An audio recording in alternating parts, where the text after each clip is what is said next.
Hepinize yeniden merhabalar. Kanalıma ve mutfağıma hoş geldiniz. Bugün size inanılmaz lezzetli bir gözleme tarifiyle geldim. İçerisine iç harcı da eklenince gerçekten ortaya muhteşem bir lezzet çıkıyor. Dilerseniz sizleri daha fazla bekletmeden tarifimin yapım aşamasına geçiyorum. İyi seyirler diliyorum.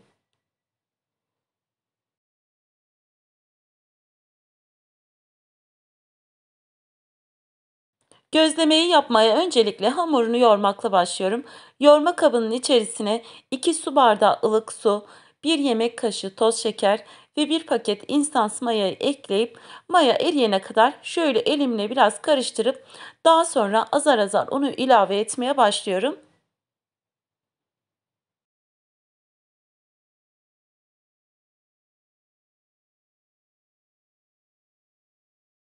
Eklediğim unun içerisine 1 tatlı kaşığı tuz ekleyip karıştırıp yoğurmaya devam ediyorum.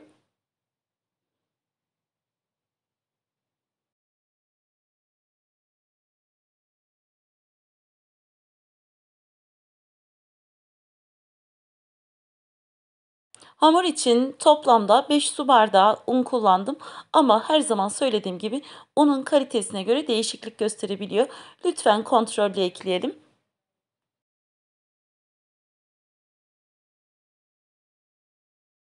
Hamurun kıvamının ele yapışmayan yumuşak bir hamur olması gerekiyor. Hamuru güzel bir şekilde yoğurduktan sonra üzerine 1 yemek kaşığı sıvı yağ ekleyip her tarafına gelecek şekilde sürüyorum ve daha sonra üzerini kapatıp yaklaşık yarım saat kadar mayalanması için beklemeye alıyorum.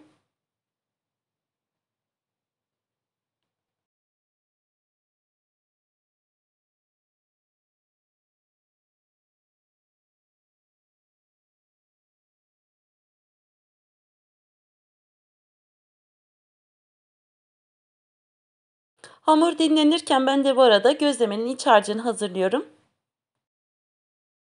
Gözlemenin iç harcı için yarım kilo akciğer, biz burada paf ciğer diyoruz.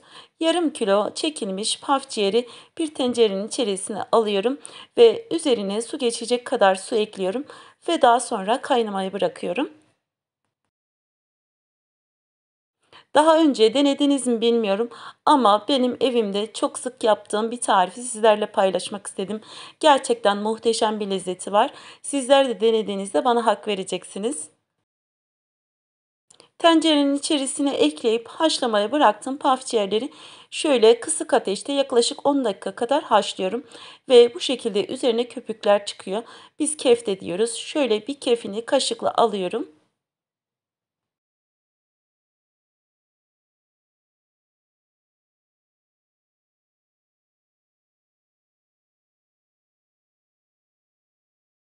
Ara ara karıştırıp üzerine biriken kefleri alıyorum ve suyunun bu şekilde durulana kadar haşlıyorum. Dediğim gibi yaklaşık 10 dakika kadar haşladım. Daha fazla haşlamayalım lütfen. Çünkü ciğer haşlandıkça sertleşecektir. Bunu da belirtmeden geçemeyeceğim. Haşlanan ciğerlerin suyunu süzüyorum ve üzerine biraz soğuk su gezdiriyorum ve daha sonra suyu süzülmesi için bir kenara alıyorum. Ciğeri kavurmak için uygun bir tencerenin ya da tavanın içerisine ben 100 gram kadar kuyruk yağı kullandım.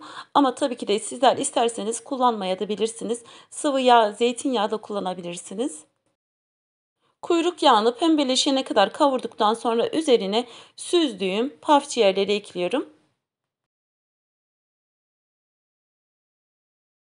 Ciğeri ekledikten sonra kısık ateşte değil yüksek ateşte şöyle suyu çekilene kadar kavuruyorum. Suyu çekilene kadar kavurduğum ciğerlerin üzerine 2 adet orta boy ince ince kıydığım kuru soğan, 1 adet ince ince kıydığım salçalık biber ve yeşil biber ekleyip tekrar kavurmaya devam ediyorum.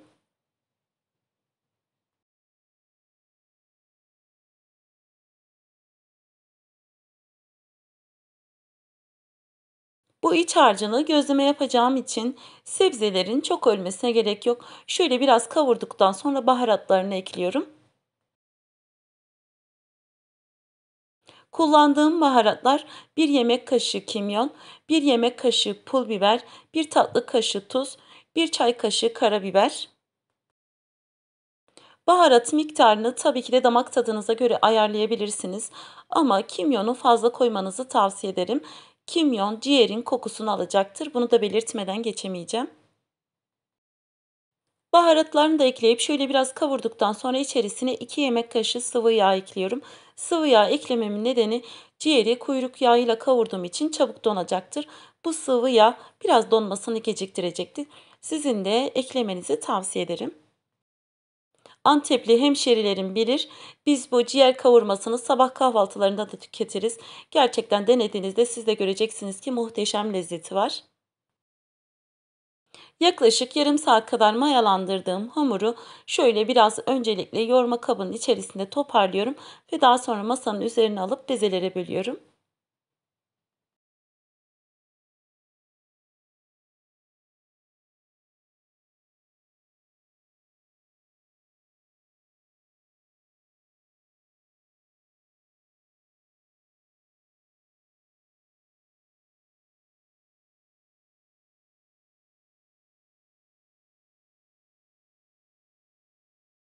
8 eşit bezeye yaptığım hamurları bir tepsinin içerisine alıyorum ve altını üzerine biraz unladıktan sonra üzerine bir poşet kapatıyorum ve yaklaşık 5 dakika kadar dinlenmeye alıyorum.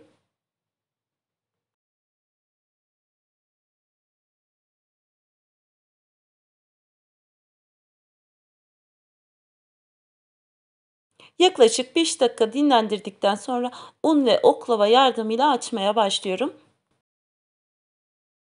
Ben açarken oklava kullandım ama tabii ki de sizler isterseniz aynı işlemi merdane ile de yapabilirsiniz.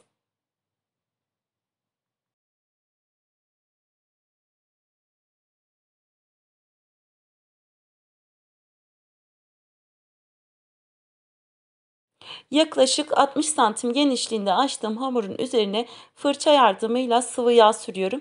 Çok fazla sürmemize gerek yok. İç harcımız da yağlı olduğu için sadece şöyle fırçayı batırmamız yeterli gelecektir. Her tarafını fırça yardımıyla yağ sürdükten sonra hamuru yelek şeklinde katlıyorum ve katladığım yerlere de çok hafiften fırça yardımıyla yağ sürüyorum ve daha sonra tam ortasına gelecek şekilde hazırladığım ciğerli iç harçtan ekliyorum. Yaklaşık 2 yemek kaşığı iç harcından ekledikten sonra kaşığın tersiyle düzeltiyorum ve hamuru kare olacak şekilde katlıyorum ve bu şekilde gözlememiz hazır. Sizin de gördüğünüz gibi yapımı gerçekten çok kolay. Ben gözlemeleri bu şekilde yaptım ama tabii ki de sizler isterseniz aynı harçtan yarım ay şeklinde de yapabilirsiniz. Birinci gözlemeyi yaptıktan sonra ikinci gözlemeyi yapıyorum ve sizler izlerken sıkılmayın diye ben ikinci gözlemeyi bayağı bir hızlandırdım. Siz izlerken ben de size burada bir hatırlatma yapayım. Eğer hala kanalıma abone değilseniz abone olmayı, tariflerimden ilk siz haberdar olmanız için bildirimlerinizi açmayı, videomu buraya kadar izlediyseniz beğenmeyi, beğen butonuna basmayı, küçücük de olsa bir yorum yapmayı, bana destek olmayı unutmayın. Kanalımın büyümesi, güzel bir yerlere gelmesi için destekleriniz benim için gerçekten çok önemli ve çok kıymetli. Bütün gözlemeleri aynı şekilde yaptıktan sonra pişirme işlemine geçiyorum. Gözlemeyi pişirmek için uygun bir tavanın içerisini öncelikle sıvı yağ ile şöyle hafiften fırça yardımıyla yağlıyorum.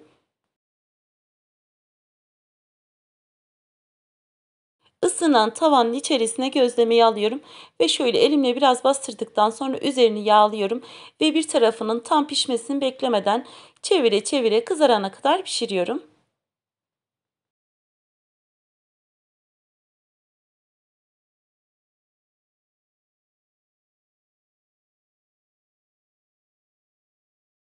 Ben gözlemeleri pişirirken hem tavaya zarar vermemek için hem de gözlemeler daha güzel kızarsın diye şöyle hafiften yağladım.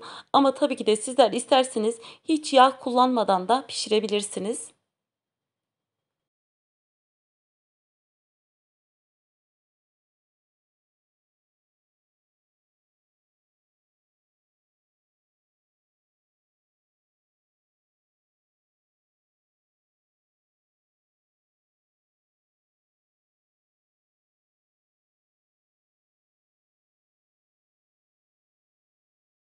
Evet, bütün gözlemeleri aynı şekilde pişirdim. Sizin de gördüğünüz gibi muhteşem gözüküyor ve hala çok sıcaklar. Ama elimden geldiği kadar size iç dokusunu da detaylı bir şekilde göstermeye çalışacağım.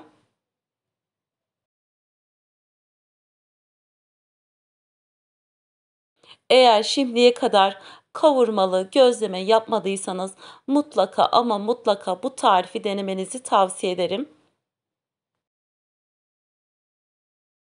Bu hazırladığım iç harcını gözleme yapmadan da bazlama yapıp tüketebilirsiniz. Gerçekten bu şekilde de muhteşem oluyor.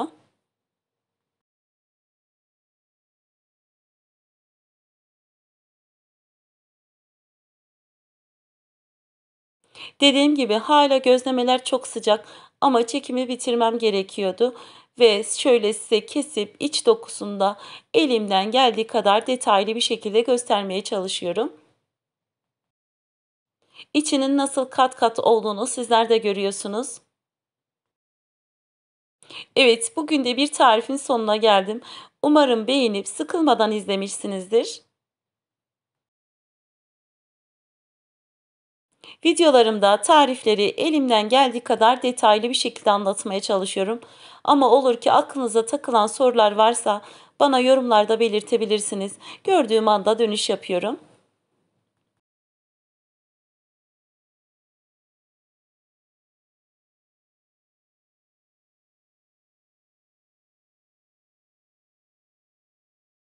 Yapıp deneyeceklere şimdiden afiyet olsun. Bugünlük de benden bu kadar. Yeni tariflerde, yeni videolarda görüşmek üzere. Hepiniz Allah'a emanet olun. Hoşça kalın.